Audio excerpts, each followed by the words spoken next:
This is Defiance Daily Dispatches for the Defiant. It's Wednesday, everyone. It's Wednesday, which means it's time for our weekly mission brief. What does that mean? Well, every single Wednesday on Defiance Daily, we announce real actions that we are taking to counter Trump's corruption. Not hand waving, not a boring petition for you to sign. Sometimes we have to sign petitions, but real actions to fight back against him. That's what we do. That's what this organization's here for. We provide you news about threats to democracy and actions to do something about them. Today is one of those days, and I am very excited to announce what we are announcing. But first, let me bring in my Defiance.org co-founder, Xander Schultz, into the conversation. I almost called you Xander Schultz. That's what they call me in Belgium. Xander Schultz is here. Oh, you would fit in great there, my friend. I feel naked without my hat on today. And just before we jumped in, our producer said she was going to send me a dry shampoo. I don't know. I don't know that was bad news. I think that's bad news. I think it's a crazy thing to say as you're sending someone on the air. Oh! It's all I'm going to think about today. But I'm excited about today, Xander. We've been talking about this one for a while, and we've got some great guests coming onto the program later today to announce something consistent with our theme today, which is basically documenting MAGA's corruption and Trump's corruption, documenting it in a very, very big way. Yes. That is what we're doing today. I love the affirmation. I love the affirmation. So far, so good, Miles. Keep going. Indeed. My plan is working. My plan is working. Well, before we jump in, let me just say this for folks who are just joining us. I say this at the top of every program because they tell you you're supposed to say like and share and subscribe, right? Hit the heart button, hit the like button, subscribe to our channel. Write in our comments, all of those things. It is actually important that you interact with this live stream. It's important that you react to this recording or leave a review on our podcast. Why? Because it helps share the Defiance with more people. We're not a for-profit organization. This is not a group making Xander and I rich. This is an effort to go fund the actions to counter Trump's corruption. So when you like and share and subscribe and push this to other people and get this out to your networks, you are literally helping to grow the Defiance in this country. So do that. If you can't do that, I'm kind of questioning your commitment to save this thing for the other side. Yeah, okay. We're looking at you funny. Why are you even here? But Xander, before we get into the weekly mission, yeah, we always start off with the Defiance win of the week. And I've got to say that we had a debate about this today as a team because it was really hard to identify a win of the week because the president has been getting his ass kicked this week. I'm sorry to say it. I'm sorry if the word ass offends anyone who's listening, but he has been getting his orange ass kicked all week long, including right up until this program started. More and more cases that he's losing. We've got a slide that I think we could put up showing some of these losses. Yes. Here's an example. I'm just going to give you a quick rundown, all right, of some of the things on there. DOJ is now 0 for 9 in voter roll cases after a Trump-appointed judge tossed his demand in Maryland for that state's voter rolls. A federal judge finds a Trump data system to verify voters is unlawful. Number 3, a federal judge throws out the DOJ lawsuit challenging Los Angeles's sanctuary city policy. Number 4, a federal judge blocks Department of Justice subpoenas targeting Minnesota officials, calling them an effort to harass and retaliate against political opponents. Number 5, Donald Trump's DOJ withdrew subpoenas targeting Washington Post and Wall Street Journal reporters after they started fighting back. Number 6, the Senate voted 50-48 to rebuke Trump's handling of the Iran war, with 4 Republicans breaking ranks. Number 7, Senate Republicans held a lunch today to publicly tell Donald Trump to his face that his voter suppression bill, the Save America Act, does not have the votes to pass. And if that was not enough, we've got 2 more court losses for Trump that just came in. First, Trump's voter roll fishing expedition hit yet another wall. In a significant ruling, a federal appeals court handed Trump's Justice Department its first appellate loss in its effort to force states to turn over those unredacted voter rolls. While the administration has sued roughly 30 states and the District of Columbia demanding that voter data, the Sixth Circuit Court of Appeals affirmed a lower court ruling that Donald Trump's Justice Department lacked the power under the United States Constitution to demand state voter lists. In a 2-1 ruling, the court ruled Let's go. I know. In a 2-1 ruling, the court ruled that Michigan does not have to hand over those records. And this ruling has a bonus consequence for the Trump regime because Kentucky falls under the same federal appeals court, meaning that this decision is now binding precedent in Trump's pending Kentucky voter roll lawsuit, making that case even harder for the administration to win. Doesn't stop there, Xander. Shortly after, another loss came down the pike. In Boston, a federal judge permanently barred most of Donald Trump's voting executive order, including Trump's attempt to require documentary proof of citizenship to register to vote, interfere with how states count mail ballots, and punish states that refuse to comply. And before any MAGA trolls get in a tizzy, I want to be very clear what this means. The judge didn't say states can't require proof of citizenship. She said Donald Trump can't wake up one morning and decide election law is whatever he says it is. The Constitution already tells us who gets to make those rules. It ain't the president of the United States. It's not you, buddy. It is the United States themselves, those individual states and the U.S. Congress. Xander, probably something else has happened since we've been on the air, but it has been boom, boom, boom, one after the other of this guy being handed defeats. We are a long way from April 2025. I remember right around the time that you got the executive order issued against you. It felt like the only equivalent I can really think of is like when the stock market is crashing, where it's just like every day there's something else and it doesn't feel like there's a defense and people are more compromised than you thought they would be. And people aren't standing up like you thought they would. And now it feels like, hold on, I want to actually upload an image because this is what, man. This is a risky business when you're uploading live. But I love when we're live and you start to do something on the live stream and I look down at our producer in the corner and she's like, oh God, what's he going to put on the screen? Is he going to present his desktop? Are we going to see his files? Are we going to see his Amazon purchases? Yes. I'm feeling like this. Do you remember the scene in Jurassic Park where Samuel L. Jackson brings the system back online? This isn't the exact one, but when like he recovers from the hack and he brings the system back online, he literally says, hold on to your butts. And then he flips the switch. And he flips the switch. I'm feeling like our system is back online.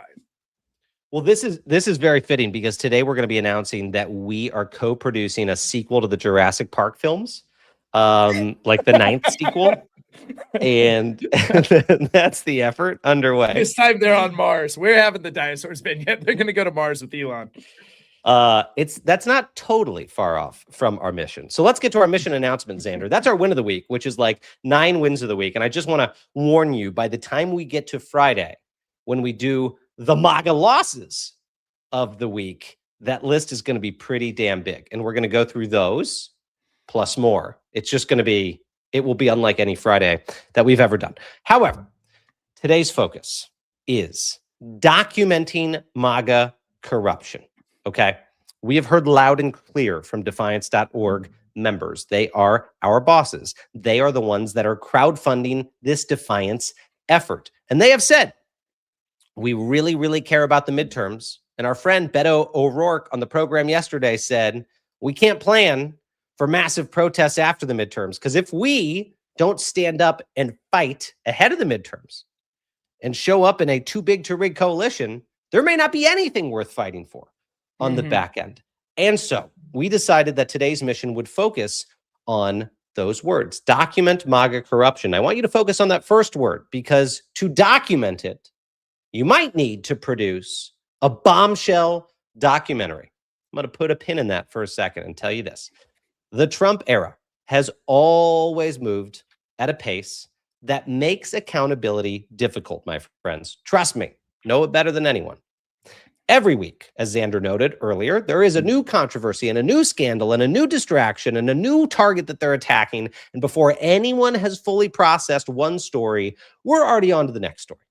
And today, it might be Donald Trump's election crackdown. Tomorrow, it might be more algae blooms in the reflecting pool. And by next week, it'll be something else entirely. And that is why documenting all of these relentless offenses is actually so important, because history has shown that photographs and books and film and all the types of media that are often used to steer accountability are important. Why? Because they synthesize it. They tell a story. They remind people of things that the dictator wants them to forget. And I believe that our day to show that will be ours in the future. So that's why we need to preserve the evidence. That's why we need to protect the dots, connect the dots, and right the record the Trump administration is trying to steer us away from. That's what we're here to talk about today. We're going to document MAGA corruption. And before we get to the organization that we are partnering with on this front, I want to start with someone who has spent years proving that stories can actually change minds. They can actually change systems. And sometimes they can even change lives. So joining Xander and myself now is the incredible Jason Flom. Jason is the founder, Jason. There we go. Jason is the founder of Lava for Good, host of the hit podcast Wrongful Conviction. I'm sure many of you subscribe and listen to it, and one of the country's leading advocates for criminal justice reform. Jason, it's great to have you with us, our flounder friend. Yes, thank you. I've never been flounderized until now, so I'm feeling a wave of different emotions, and I don't know. I guess it's flattering. It's floundering. I don't know what to do with this information. It's a great time to be a flounder, because I think that they have a positive experience with algae blooms. So if we just tossed you into the reflecting pool, you'd have the time of your life. Oh, Jesus. Yeah. It's great to have you, my friend. Before you became known for all you're doing in criminal justice reform and wrongful conviction, the shirt that you're wearing, the hit podcast that you run, you, my friend, were one of the most successful music executives in the United States of America. I don't know if folks know this about you. You ran the big labels. You discovered the biggest artists in this country. You sold millions and millions of records. And so most people who reach that level don't suddenly pivot to fighting corruption. I just want to ask you, what happened? Yeah, what happened? Well, what happened was a very serendipitous occurrence back in 1993. I was on my way to play tennis, of all things, not to sound bougie or anything, but that's what I was doing. And I was getting in a taxi. In those days, there was no, social media to occupy ourselves in taxi cabs and stuff. And so I went to buy a newspaper, went to buy the Times, but it was sold out. So I did something I had never done before, and I guess I could say probably I've never done since, which is that I bought the New York Post because it was what they had. And I was meant to do it because in the Post there was a story about a kid who was serving 15 years to life for a nonviolent first offense cocaine possession charge in a maximum security prison in New York State. And yes, you heard me correctly. That was a nonviolent first offense cocaine possession charge. And he had been just denied clemency by Governor Cuomo, even though he had gotten support from. Uh-oh. We might have lost Jason. You just got to say his name 3 times. He comes back. It's a Beetlejuice situation. So Jason, even though he got support. Yeah. You got him. Sorry, we lost you. So even though he had. Yeah, I forgot to put my phone on airplane mode or whatever. So, so he had gotten support. He had gotten letters of support from the sentencing judge, the warden, even Geraldine Ferraro, who was the first woman ever nominated, for those of you too young to remember, to be vice president of the United States from a major political party. She had written a letter of support, and Cuomo had turned it down. That's why he made the newspaper. I just thought, this is insane. He was 32. I was 32. He'd been in prison for 8 years. I've been sober for almost 8 years. I was like, I cannot with this shit. This is not going to stand. I don't know if I can curse on this podcast. So Oh yeah. anyway, oh good. So I just decided to see if I could do something about it. And beginner's luck being what it is, and me being a resourceful type of a character, I called the only criminal defense lawyer I knew, a guy named Bob Kalina, who represented two of my artists when they would get in trouble, Stone Temple Pilots and Skid Row. And as you may recall, they were getting arrested weekly in those days. So I had him on speed dial. I got him to take the case. He said it was hopeless, but he did it as a favor to me pro bono. And 6 months later, we ended up in a courtroom in Malone, New York, up by the Canadian border. And I still had a mullet and purple Doc Martens. That's how long ago this was. And I sat there holding the kid's mother's hand when the judge banged the gavel down and sent him home. And I was like, okay, well, if I have a superpower and this is it, then I'm damn sure going to use it every chance I get. And I've been deeper and deeper in it every year ever since.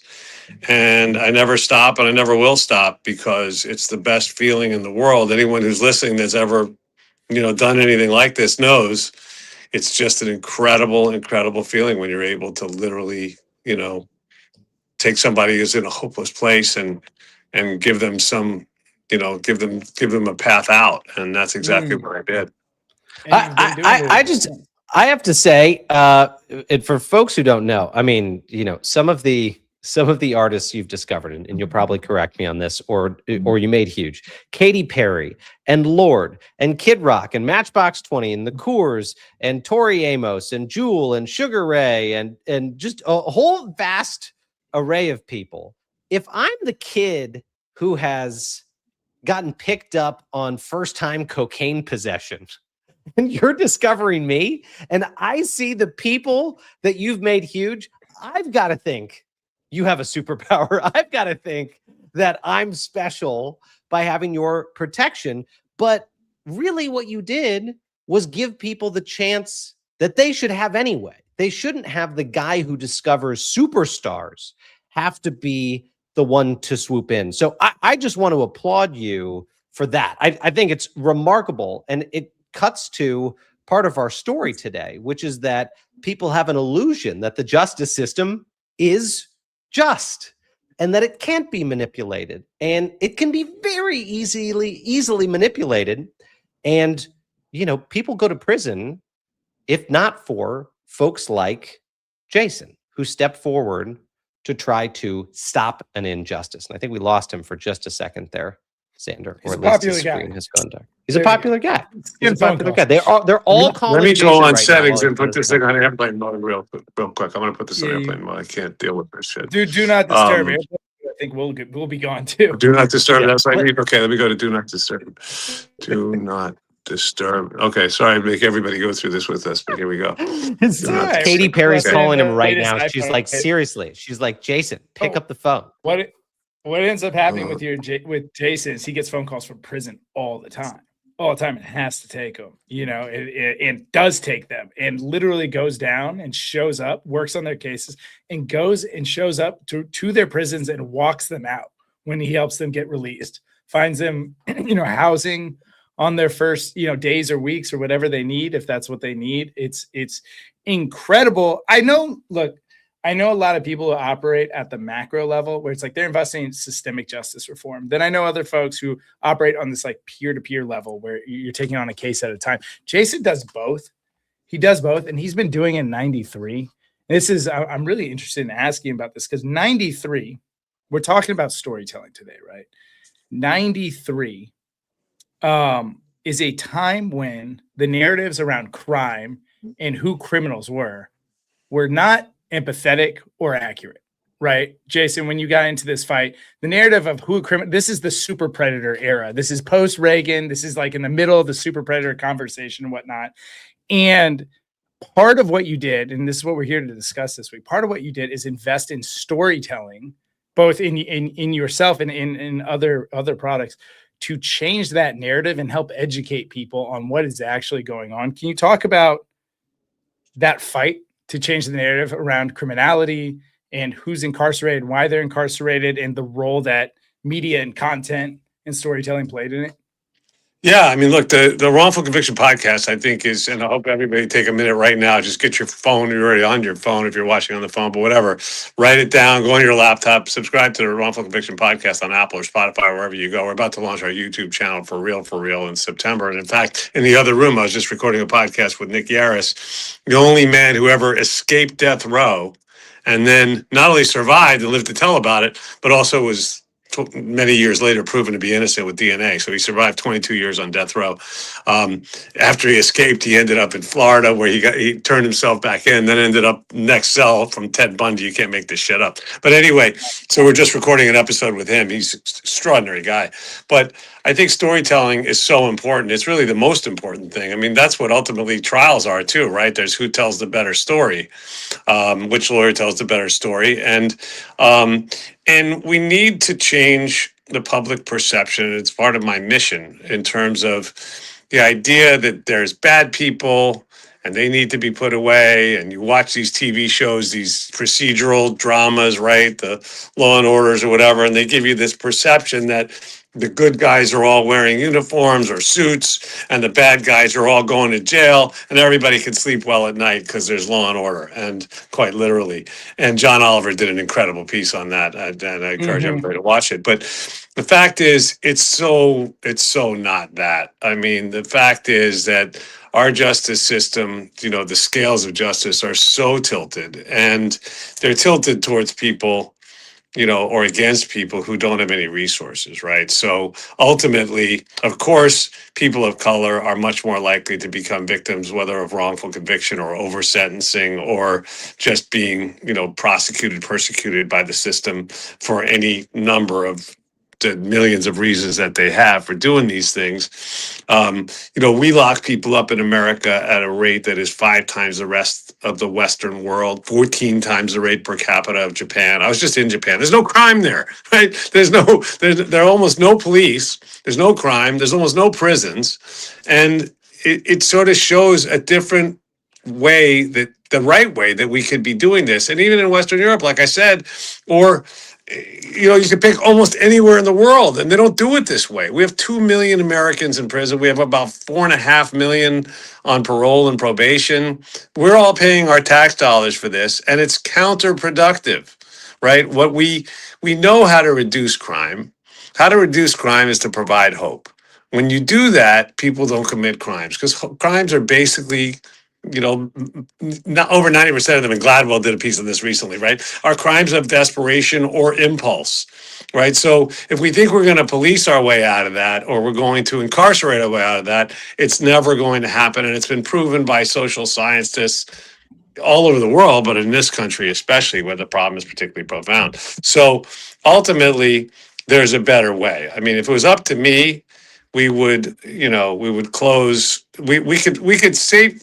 Oh, by the way, we could safely free 90% of the people that are in prison today in America, and then we could start looking at how many of those other ones we could let go without any public safety problems. And this is not the liberal Jason just spouting off. I mean, places that have done this have found that it's true. States that have decarcerated by 50% or 40% or whatever have had no increase in crime because these people weren't dangerous in the first place. And, a huge percentage of the people in prison in America are there for nonviolent crimes anyway. Drug crimes, property, all kinds of nonsensical things. So crimes that never even happened. You don't get me going, because I could go on this shit all day. No, yeah, I just want to zero in on, though, these things you're mentioning, they were true in the 90s too, but the storytelling aspect and the storytelling infrastructure didn't exist. I just want to zone in on that aspect of it, like the media properties in the story, whether it's you or Ava DuVernay or a bunch of other individuals in between that have figured out a way to reach the public with these stories, whether it's like a documentary with the straight data like you just laid out, or a more empathetic story, like, I don't know, the story of the Central Park 5, right? Where you just you're able to kind of sit with 5 children and see how the Justice Department did them wrong. I just wonder, in what lessons do you think in that that we learned in the fight for a better understanding of the justice system, and that now we're telling effectively to the public at times, that the pro-democracy space can learn from? Well, I mean, it Yeah, depends. and let me just pile on there one thing, Jason, to like hit the nail even harder on the head. Trump has engaged in breathtaking amounts of corruption.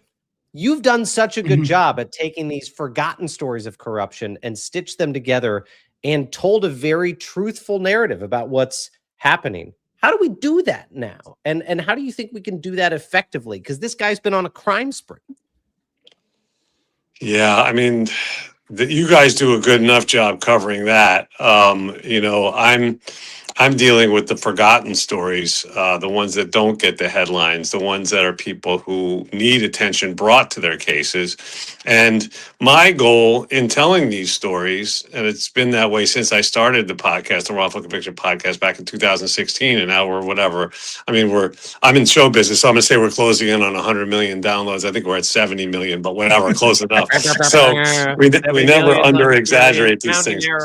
So rounding error, yeah. But we're getting there, and with the help of your audience, if you guys will hurry up and sign up and start listening, I would really appreciate it. But you get us there. Believe me, we'll be there by the end of the year. So the fact is, though, that what I hope to do is to create a more educated pool of jurors, right? So people that are listening to our show, but by law of averages, are people in courtrooms right now, somewhere in America, serving on juries, who are avid listeners of our show or our other shows, Bone Valley, et cetera, who are much less likely to just fall in line, right? We know that there's research that shows that people who serve on juries, around 80% of them have a preconceived notion that if someone's in the defendant's chair, if Xander's in the defendant's chair, they think, well, he must be here for a reason. He must have done something. I just interviewed somebody earlier today on my show, John Adrian Velasquez, who, some of the jurors have come forward 24 years later, he was exonerated, right? He didn't commit the crime. He wasn't anywhere near the crime. He didn't know anybody involved in the crime. And some of the jurors have come forward and said, well, we didn't convict him of first-degree murder. We voted for second-degree murder because we really didn't think he did it. But also, we didn't want to stay there any longer. We didn't want to be stuck in that room. We had families to go home to. We had jobs. So we kind of figured, he'll, maybe a couple of years he'll get out. He'll figure this out. Well, that's not how it worked. He ended up getting 25 to life. But so I want to get back. I want to hope that my podcast can be part of the solution of bringing us back to the core principles that everybody knows, but somehow or other have still been forgotten, which is innocent until proven guilty. Not because I think maybe, but also beyond a reasonable doubt. These things have become just phrases that don't carry any real weight. There's that English jurist back in I think it was the late 18th century, which was long after the first proven wrongful conviction in America, by the way, which I think was in 1835. But the two brothers who falsely confessed to a murder, I think they must have been tortured, but those false confessions are a scourge. And believe it or not, 25% of wrongful convictions involve false confessions, proven false confessions, because you can manipulate people very easily, even without torturing them. But in that case, by the way, these two brothers in upstate New York were convicted of murdering a guy who luckily came back. Didn't come back to life. He was just like, hey, I've been in New Jersey. How's everybody doing? You know what I mean? Like, he had disappeared, and luckily they were spared, but they were going to be executed. So with wrongful conviction, how did I get there? I forgot now. But the fact is that we can help to make it less likely that people will be wrongfully convicted in the future by just making people aware of how easily these things happen and how often they happen. And, I was going to say the English jurist William Blackstone, there's a thing called Blackstone's theorem where he said famously, it's better that 10 guilty men go free than that one innocent should suffer. And that's the argument I use. I use that argument with people about the death penalty because we still have a death penalty. No other Western country has had it in generations. But we're one of the top executioners of our own people, top 6 in the world, along with like countries you don't necessarily want to be on that list with, like North Korea and stuff. But anyway, so, my argument is, what percentage of innocent people is it okay to execute? Because we're never going to get it all the way right. We're always going to make mistakes, even if everybody in the system was doing their level best and didn't have sort of incentives to lie and incentives to, to shade the truth and wasn't upwardly mobile and didn't want to just get a conviction. Even if that wasn't the case, even if everybody was just doing their honest best job, we would still make mistakes. So my question is, what percentage of innocent people is it okay to execute? Right now, we know it's around 10% in America. Is that okay with you if you're pro-death penalty? Would it be better if it was 5%? What about 2%? And what if that was you or somebody you loved? Yeah. Then, I mean, we execute innocent people in this country all the freaking time. It's horrible, but we keep doing it. And eventually we'll stop. Well, Jason, I have to say this. You have done a remarkable job with wrongful conviction in telling that story of those abuses of power and the justice system. So I hope we can have you back, my friend. And in the meantime, I will exhort our listeners again, go sign up, go add it to your podcasts. These guys are remarkable. It's right there on his shirt. You can probably even get that shirt on his website. Marketing, baby. Marketing. Let's go. Jason, thanks for everything you do, man. We'll be back here soon. Right back at you. Next time I'll figure out how to turn my phone off. Later, brother. Later. Great to have him, Xander, because he has made the case so powerfully with wrongful conviction on why stories matter and storytelling matters. It's not just entertainment or true crime. You can change the outcome of some of these stories by telling these stories. And that's what drives us towards our mission today, because examples like that are why we believe it is a critical moment to engage in stories about what's happening to our system. So let's talk, Xander, about a story that got under Donald Trump's skin so badly that his White House spent days freaking out about it. And that would be a documentary that was called UNFIT, which examined not Trump's policies, but his literal fitness to hold the most powerful office in the world through the eyes of historians, psychologists, military leaders, and former officials who had seen the warning signs up close. That film, UNFIT, reached millions and millions of viewers around the country and around the world and introduced concepts that many of you use probably when talking about Donald Trump. Concepts like malignant narcissism and the authoritarian playbook to a much broader audience. And judging by the White House's reaction, it very much hit a nerve. That film came out in 2020, drove Donald Trump crazy, changed the national conversation leading into the 2020 election. And now joining us are two of the creators of that documentary. Art Horan. Art is with us. Art is an experienced film producer who's executive produced many films, including things that you've watched like The Usual Suspects, and served as vice president for Warner Brothers TV and president of WMG Film Company. Art, what's going on, my man? I'm having a tough time. I can't hear. No sound. That's not a podcasting problem, Art. You go to a doctor for that, and I've got some recommendations. He's back. Hey, Art, what's up? You all right? You got your Art? You are? There we go. Correction on Art's filmography, not just films that we've seen, films that we've loved. Usual Suspects is in my top 5 of all time, for sure. Well, thank you. That movie nearly didn't get made, but it's one of the top movies at the AFI. It's one of those movies that almost didn't happen that became a great success. I'm happy it did. Happen? Yeah. Well, I also want to bring into the conversation someone else who has been your teammate on this journey, Art, and Miles, who I'm also Miles. You've got my curse. That's usually my curse. I can hear you. I can hear it's you. The microphone curse. Miles, sorry. One of those issues. Well, I'm going to bring into the conversation. I don't know why. I heard him before in the lead up with your previous guest, but I can't get him. This is the glitch that I usually have, Miles. I don't know why you have it today. Art, Xander, tell him to leave and come back in. You need to tell him to leave. Okay, Art, can you leave the room and come back in? Leave the link, come back in. All right, thank you, sir. All right. I thought you do Listen, all folks, things through me. I could be your puppet, Miles, for the rest of the episode. Don't just say that this is independent media. All right. I go on CNN and this shit happens all the time. And they're like, we can't hear you. You can't hear us. Go back out. The producers are freaking out. This is the real world. Well, I also want to bring into the conversation as art gets fixed, our friend Howard Marks. Howard is a writer, a behaviorist focused on abnormal psychology, and a member of the Duty to Warn Coalition. He is known in the Twitter sphere as the Shallow State. Howard, it's great to have you with us, my friend. I hear you just fine. All right. All right. We did it. 1 We for did it. 2. You're a baseball Fantastic. hitter, we'd be doing great. 1 for 2, Well, 500. Be a Hall of Fame. We'll bring Art back in here when he gets back into the room. But I also want to make a shout out to someone who couldn't be on with us today, but will be in the near future, which is Dan Partland.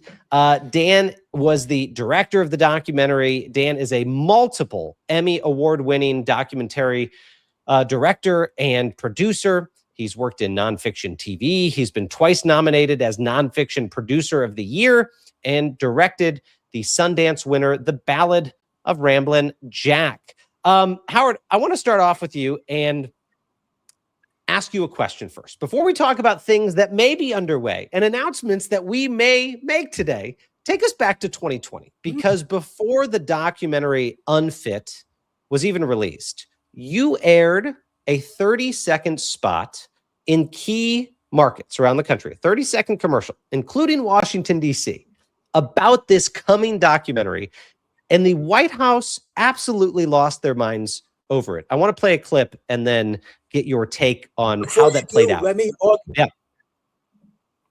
Let me augment that by saying we aired it on Fox News in those markets, including Washington, nice. D.C., and that's what freaked out the White House. That's right. Let's take a look. Donald Trump fit to serve as the president and commander-in-chief? No. We are finally putting America first. It's an anger-based vote. Sociopaths can be successful because they're con men. The ultimate aim is to get people to believe that reality is what they say it is. He is evil. He does not believe in democracy. He's not fit to serve. We have a duty to war. We cannot be silent. Oh, man. And he lost it, Howard. He lost it after that drop. Tell us what happened next. Well, you know, we didn't know if we knew if we tried to get a commercial to air on Fox nationwide, it would get booted. But we didn't know if we could get it through locally. But we were shocked that we were able to get it in D.C. locally. It might have just been because, you know, the airwaves before an election are nuts. People, you know, they didn't expect this. So, you know, but in general, if I can pull back a little bit, behaviorists, mental health professionals, psychologists were screaming about the danger of Trump and his aberrant psychopathology. The Dangerous Case of Donald Trump was a very popular book. Dr. John Gartner was one of the essayists in that book. I became friendly with Dr. John, and ultimately we decided we could perhaps get a film made where enough psychologists would join pundits and speak truthfully and scientifically about the dangers that Trump and his pathology permeate. So his pathology is a malignant narcissism, a term you mentioned in the lead up, is a syndrome that consists of narcissistic personality disorder. He can't see beyond himself. And I think all of your viewers right now are nodding their heads. Antisocial personality disorder, also known as sociopathy. Paranoia, which is in his dwindling years, which are, I would suggest, are going on now. That's really starting to take hold of him. I kind of think he's setting J.D. Vance up to fail in some ways. And then sadism, which isn't discussed enough. You know, sadism is not the ideal trait of a governmental leader. And, you know, you just don't see it, and you've never seen it in America. So the combination of that pathology is dangerous, and we were speaking about it. So the first thing Dr. Gartner and I did is we put together a change.org petition asking Congress to invoke the 25th Amendment. And we got 75,000 professionals to sign up for it. And it was ignored. We didn't get a phone call. We didn't get a notice saying this is interesting. We didn't get called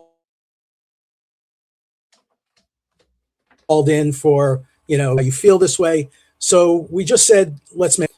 And so we did. And at the time that the film broke toward the end of,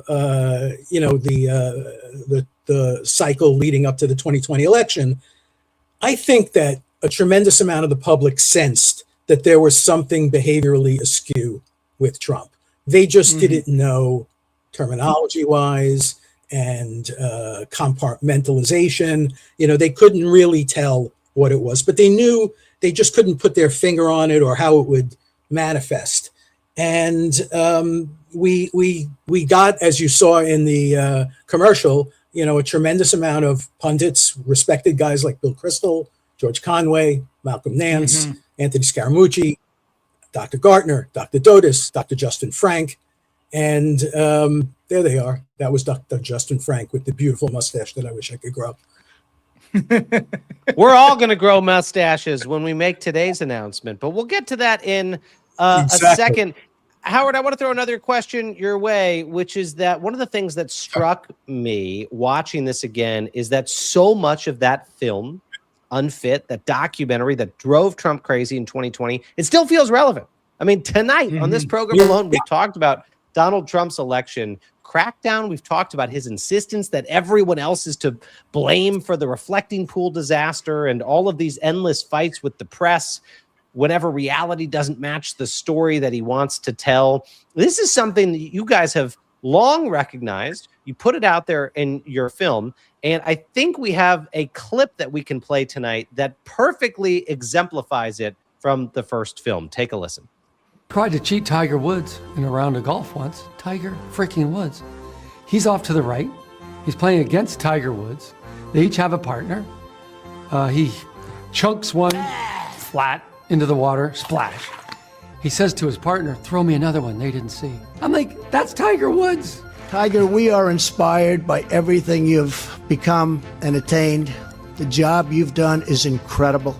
He's telling people he's won club championships that he didn't even play in.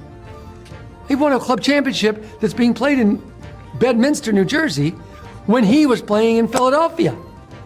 And he said, called in, said, hey, what won the club championship today? And the guy goes, 75, Joe Schmo won it. I shot 73 today, make me the champion. And the pro's like, what? Yeah, make me the champion. I played better here today. So Joe Schmo's name comes off the wall, maybe one of his great moments of his life, and Trump's name goes up. And this has happened over and over again. And then he won at least 6 or 7 times tournaments where he was the only guy playing in the tournament. He'll buy a new golf course, play the first round by himself and Melania, and unless Melania gets hot, he's going to be the winner. And so if you go to any of his courses, his first few years, it's just him, because no one else played. As a writer, I love Donald Trump. I loved him because he would say anything.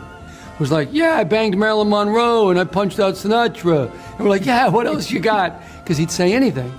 But as an American, I don't like him at all. He terrifies me. If he's going to cheat at golf, you don't think he's going to cheat on his taxes? You don't think he's going to cheat on his wives? You don't think he's going to cheat to win an election? You don't think he's going to cheat to stop an investigation? You don't think he's going to cheat to break rules, to get information from foreign countries? My God, he just admitted he does it. And Howard, like, how on the nose? Because y'all produced this just a few months before. Donald Trump did exactly that. I mean, Xander, you said it during the clip. Find me the votes in Georgia. Demanded that they find him the votes to try to win an election. Same shit, different day. Exactly. And Art is back with us. Art, welcome back. Thank you. I think I'm back. I just want to add one thing. I just want to add one thing to what Howard said about the clip. that we did. It was Fox and Friends, and the guy who gave us the idea to do it was George Conway. George said, if you guys put it up, we did it. He did it with his group, and they became. There was a massive movement towards him and his fellow mates that were running that group out of Utah, and we didn't get the same response that we had hoped, because we think that Trump checked his anger towards us, because he knew he did George Conway a big favor by going after those guys after they put up an ad. But George was very, very helpful in guiding us. Sorry he lost you. That was the Lincoln Project, and the Lincoln Project did master that technique. Put an ad on a channel Donald Trump is watching, poke the bear, and the bear will give you everything you want. That big growling Trumpian reaction. That's what they did. Yep. So it jumps out at me from a pathological standpoint, watching that Rick Riley, by the way, that's his name. Rick Riley was doing the golf narration on that segment, is that Donald Trump cannot pivot. In other words, his pathology operates as it does in matters large or small. It doesn't matter whether it's a massive global issue like the Iran war, or if it's a reflecting pool, or a Sharpie on a map because he accidentally said that this hurricane might reach across to Alabama. Any human being could have simply said, well, I made a mistake. It can't reach Alabama. Sorry, I'm not a meteorologist. Moved on. But it doesn't exist. That doesn't exist. He has like a divot in his brain where all positive emotions and anything that's outside himself, he honestly does not look at other people except in terms of how they can be apparatuses to further his id. And it's a dangerous pathology. It's the last thing you want in a leader. And so when we decided to do a film, we had to think about how do we actually maybe flip voters, or how do we get centrist or undecideds to flip. So when you looked at the golf clip, you see there was some animation. We didn't shy away. We didn't want to be psychologists talking heads. We wanted to have entertainment. We wanted it to be practical and understandable. And we wanted it to be science and truth before politics and partisanship. And I thought that the film did that. Howard, both of you really, I'll start with you, Howard. That was 6 years ago. Can you walk us through the journey to today? I think one thing you mentioned that was really impactful is you gave the public a term, and that allowed them to kind of understand, digest what they were seeing, and then evangelize it with their friends, right? It's one thing to say he's acting crazy, which we all were feeling, but to be able to diagnose it. So there was something grounding about that made sense. It's funny, on Monday even, I mentioned, because Trump keeps trying to edit American history, and I mentioned it's just his narcissism. It's the same thing, but projected on America, that you can't take criticism. Criticism can't be real because you're perfect. Therefore, it's an attack instead of something useful so you can improve yourself. And I think it was grounding as we've kind of moved through the 6 years since this film. What terms or ideas started popping up in your head as important for the American public to get familiar with? Well, it's no longer Trump. It's the apparatus. It's the enablers. It's the amplifiers. It's the ideologues. It's the tech bros. Mm-hmm. The premise of a film we would make today would be that our democracy and our Constitution, two things which have essentially created, memorialized, and defined America for 250 years, are seriously under attack. And there's no denying it anymore. I just think people are so preoccupied with kitchen table issues and so on that as we lead up to the midterms, we just want to put it out there. So the attackers, Trump 2.0 and whatever fringes that attach to them, they've consolidated power and they're using it. They've established an apparatus designed to change America into an authoritarian state, maybe not a cartoonish authoritarian state, but something akin to what Orban was doing in Hungary, and was great to see him get overthrown, and an oligarchy. And you see that he protects the oligarchs. They're aligning America with other autocracies. They're following the authoritarian playbook, which Ruth Ben-Ghiat spoke to so eloquently in the first UNFIT. And it transcends Trump. So we want to make this film relevant for the days, months, and years from its release, regardless of when he finally faceplants. Because I listen to them talk about, a third term and things like that. And I it's hard to imagine, although I'm sure he's got a suite of incredible numbers. It's hard to imagine, Howard, for us. It's not hard to imagine for him. It's on his mind every single week. It's not a joke to him. The man contemplates the possibility of a third term. And we may be talking about right after these midterms, because that's when people start talking about the 2028 election, what scheme Donald Trump has in play to continue somehow in office. Remember, in Maggie Haberman's book that's coming out right now, Regime Change, they sussed out that Trump's reason for running for re-election, as many of us suspected, was to stay out of prison. He's going to want to do that. So, Art, I want to ask you, we're not leaving this at the 2020 documentary Unfit. You all have decided it's time for a sequel. Tell me about that, and then I'll tell our audience what we've been talking about privately. Well, the thing is that a malignant narcissist does not get any better. It's something that only gets worse over time. There's no cure for it. And we've seen the movement between Trump point 1 and Trump point 2 is that he's only gotten worse.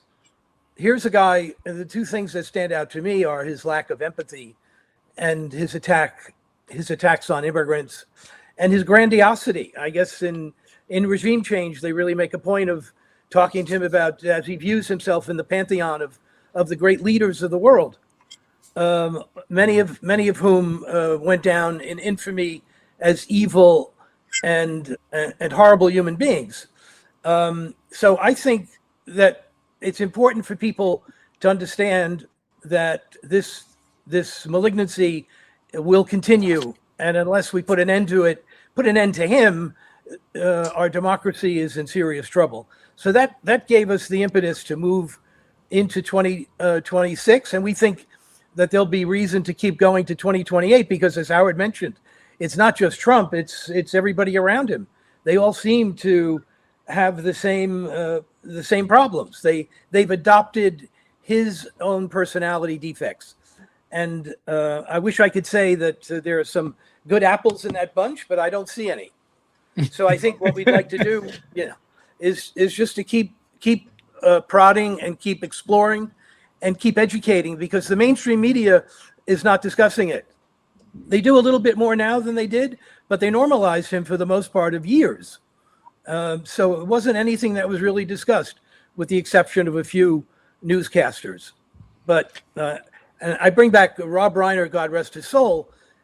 He kind of lit the flame a number of years ago, and he just said on I think he was on Nicole Wallace, "What's wrong with this guy?" That's all he needed to say that generated a lot of interest. George Conway, it took George months and months to come around. George initially wouldn't accept the fact that he was a malignant narcissist. We kept DMing him, and we wanted him to be part of the film, and he kept denying us. And eventually he came around. He said, "I see it now. He is." And thank God that George was an integral part of the film. And there's no two words that I associate, for better or for worse, more with George than his willingness to go out there and evangelize that Donald Trump is a malignant narcissist. And your point earlier about the authoritarian playbook and what Ruth had to say in that documentary has now become mainstream for people to talk about as they parse what is happening. So here's what's very exciting to us is you all have decided to make a sequel to Unfit, and it is called UNFIT TOO, the hijacking of America for power and profit. We are thrilled about that. We are even more thrilled for this announcement we are going to make today. And we go to Chris, who is a Defiance.org member, to make that announcement. Hi, this is Chris Palomino from the city of Los Angeles in California.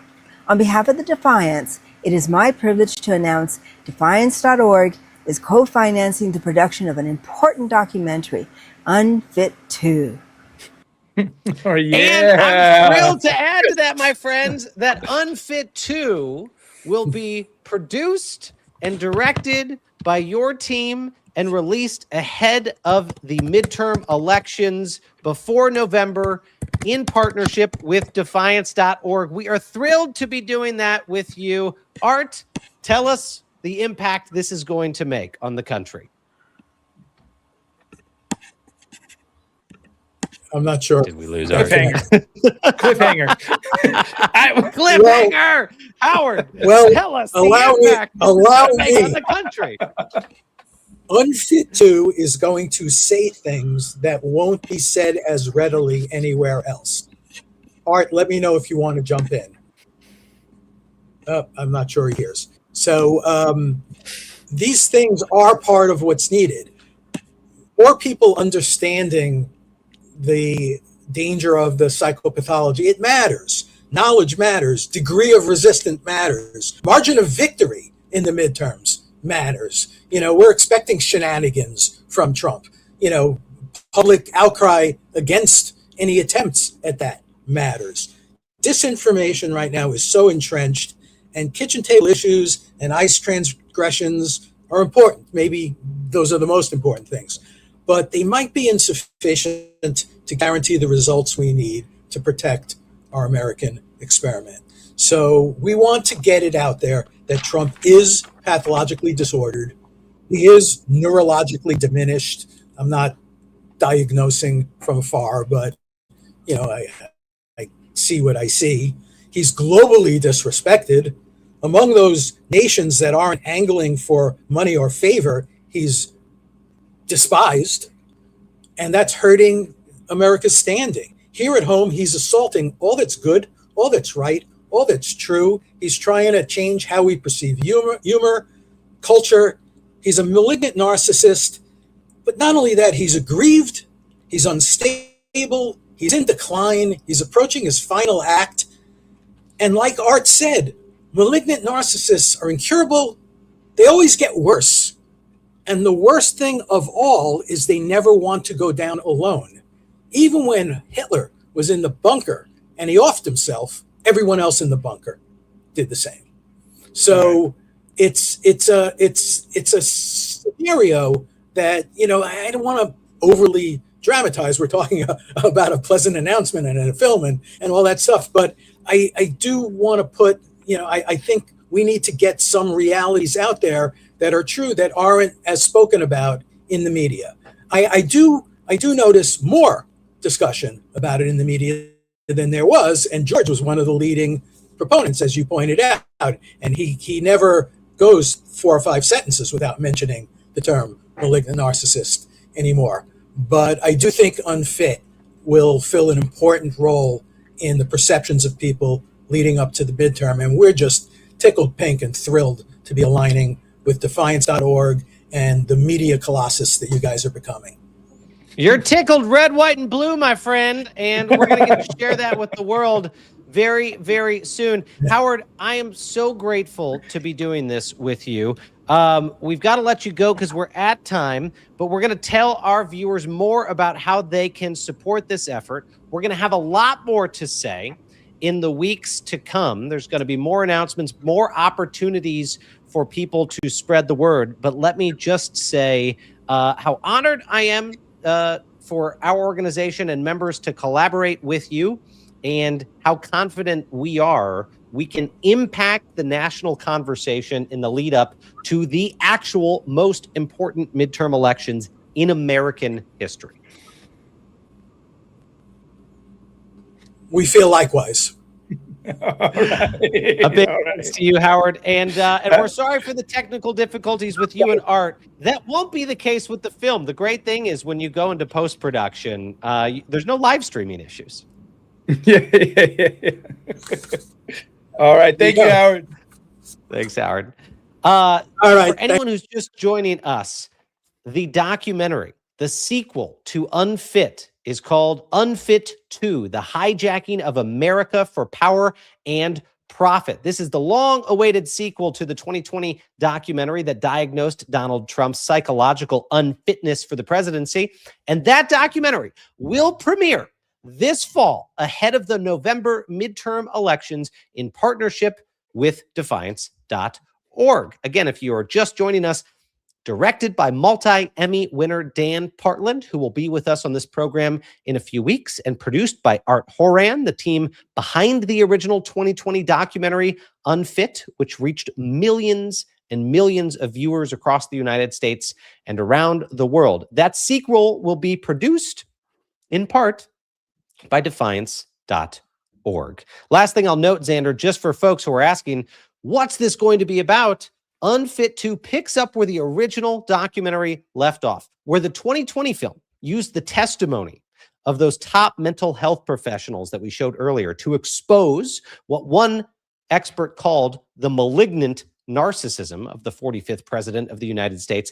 This sequel documentary will turn its lens on what Art and Dan and those filmmakers describe as the authoritarian apparatus that has hardened around the second Trump administration, an apparatus that is designed to outlast Trump's term in office and which has spread corruption deep into the U.S. political system. We are not going to let people forget it, my friends, and we are going to make sure that this airs and millions of people see it before the 2026 midterm election. Xander, I'm fired up about this. I don't know about you. You know, it's reminiscent of to me, Miles. I'll admit, I completely underestimated the potential of the Epstein files as a focus of ours. And it's been massive. It's been massive at driving defections. It's been massive at Americans from across the spectrum coming together to advocate for justice for the survivors. And when we did kind of a postmortem on I was kind of like, how did I get this wrong? I think when we talked about that, we were saying, look, immigration, you can kind of doubt what type of immigration policy you should have. And there's ways to do mental gymnastics to say, well, we need to be, hard on immigrants because we've let too many. I don't know. I don't hold that stance, but it's possible. No one wants their president to be a predator. And no one, similarly along these lines, no one wants their president to be, in the opinion of professionals, a malignant narcissist that's mentally incapable of fulfilling that role. That is not a political argument. That is a human argument that can cross boundaries. And one of the reasons I'm so excited about the work we're doing with the Epstein files and the bookmobile there, and one of the reasons I'm so excited about this effort right here. Well, we have some actions for Defiance.org members and subscribers for this week tied to this exciting announcement. Walk us through those actions, Xander. Let's talk about it. First and foremost, you know what's funny? In the chat, I saw multiple people say we should do a watch party for Unfit before they understood what we were unveiling. What we're asking you to do here is do a watch party for Unfit TOO, host a watch party. And so we set up a website for you. I think it's defiance.org/watch party. Watch party. That's right. You go to that and you'll be able to sign up right there to host a watch party. And we'll, as the date gets closer and we get more details, we'll send you all the information you need and the infrastructure you need, the images, etc., to set up your own events page and host a watch party. I think it could be a massive, massive opportunity, not just for the film and to reach voters, but for our organization here to bring new people in, understand what we're all about. And you can proudly say, we did this. We helped create this film. And, it's a big we here at Defiance. It's not one or two billionaires writing executive producer checks. There's a big we here. And you're one of those we. So you can proudly host a watch party. We want you to do it. Next action. If you haven't watched the first documentary, it's been a while. Watch Unfit. See what it's all about. And get a sense of the storytelling that we're investing in together. And the last one, this was my favorite icon I've made since I started doing these Defiance actions of the week. The Poke the Bear icon. Poke the bear with your badge. Miles Taylor, what do we mean when we say we want you to poke the bear with your badge? This is what we mean. You folks are helping to co-produce a major documentary film that isn't just going to drive Donald Trump crazy. It's going to be about how his enablers across the country are furthering a genuinely authoritarian movement, which is why we need to kick the bums out. So this process starts with making sure Donald Trump knows that this is coming. You can post your badge this week in Donald Trump's comments anywhere on social media. You on X, you on Instagram, you on Blue Sky, wherever the White House has an account, wherever Donald Trump has an account, feel free to go into his comments and post your badge this week. And feel free to keep posting information about UNFIT TOO, the documentary that's coming out this fall to highlight the corruption of Trump and his movement. We want to make sure that he hears it loud and clear, and we may even have some ideas up our sleeves, like they did in 2020, to make sure that Donald Trump knows that this is coming. So stay tuned on that front. But Xander, let me reiterate to folks, this is going to be all about getting people around America fired up with something tangible they can share ahead of the midterms. You don't need me to tell you that Americans' memories are short.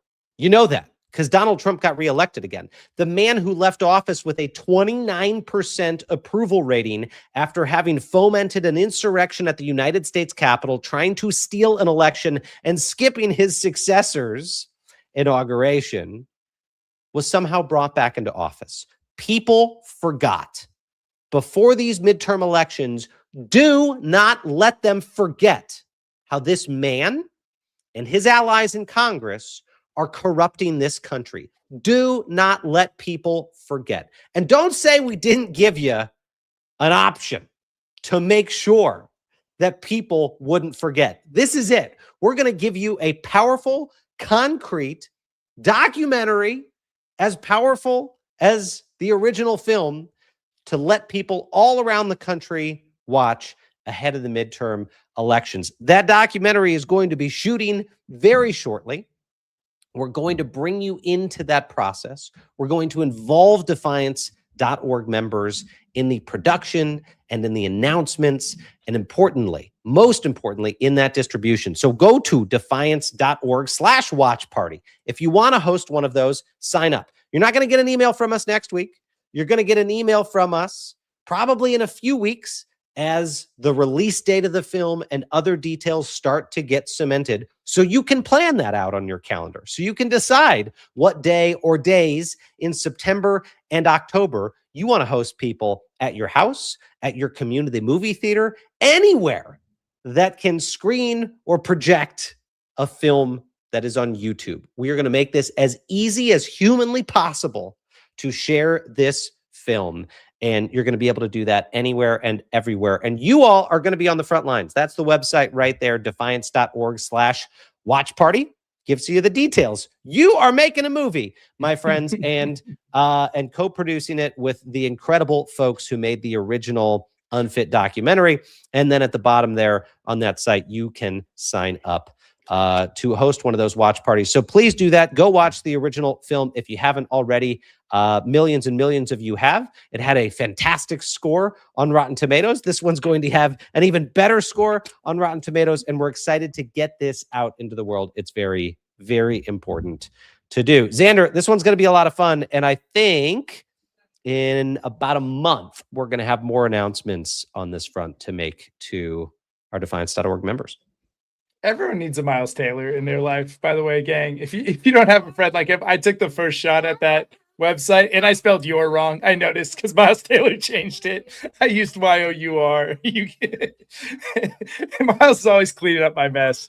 Thanks, Miles, for your partnership always. This is going to be fantastic. I'm so excited. Man, we're nothing if not scrappy. Our focus is not on the most perfect ad copy in the world. It's on getting these things out into the world timely and fast. I will just tell you, other organizations, it would take them 2 years to think about, well, should we produce a documentary? How do we produce a documentary? Who are the people to work on it? How do we become a part of it? Look, we had a conversation not terribly long ago with Art and Howard heard they were thinking about doing this, and we said in a heartbeat, yes, we will co-finance that. Yes, we will distribute that. This is critically important. Let's go. We'll build the plane while we're flying it. We need to get this out there. And of course, any opportunity to work with remarkable filmmakers like that, people who've won That's Emmys, awesome. that's not us. That's not us. Although, Xander, I think you did win an Emmy.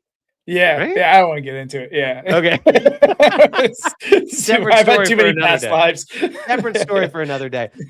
Listen, folks, that's all the time that we have for today. Let me just say a final big thank you to Defiance.org members and subscribers. One, for dealing with our technical difficulties on today's show. It happens. It happens. Welcome to independent media. But two, more importantly, that you are in this club for courageous Americans that does real shit. Look, I listen to a lot of podcasts. My wife listens to a lot more podcasts than I do. And I don't think any of them actually fund real actions to do real things in the real world. At least not the ones that I listen to. If you're a member of Defiance.org, you are funding real world actions to fight Donald Trump's corruption. So thank you, thank you, thank you for everything you do. We will be back on the air tomorrow, friends, for another episode of Defiance Daily. Join us live at our usual time, 5 p.m. Eastern. And in the meantime, as we always say, stay loud, stay brave, and stay together. We'll see you tomorrow.